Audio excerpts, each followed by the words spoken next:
સહી જાય તો ઉદ્ધમથી આજે આંદોલનના 5મા દિવસે એક દુઃખદ બાબત છે કે અત્યાર સુધીમાં જે વહીવટદાર સંસ્થા દ્વારા ચાલતું હોય અને વહીવટદારે આપણા કર્મચારીની નોંધ નથી લીધી, એવું છે ને? વહીવટદાર કે ચીફ ઓફિસર કોઈ પ્રકારની નોંધ લીધી નથી. ત્યારે જાફરાબાદ નગરપાલિકાના અધિકારીને હું એટલું જ કહેવા માંગુ છું કે તમે જે તમારા મામાસીના જે લોકોને બેરાઈને તમે વારાફરતામાં રાખેલા છે, રાખ્યા છે લોકોને?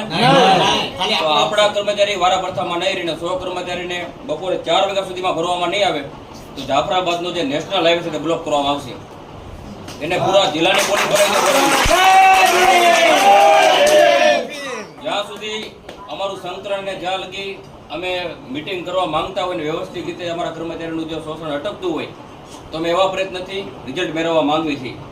નકર પછી અમને બંને રીતે રિઝલ્ટ મેળવતા આવડે છે. હક માંગતા આવડે છે અને હક છીનવતા આવડે છે. ખાસ કરીને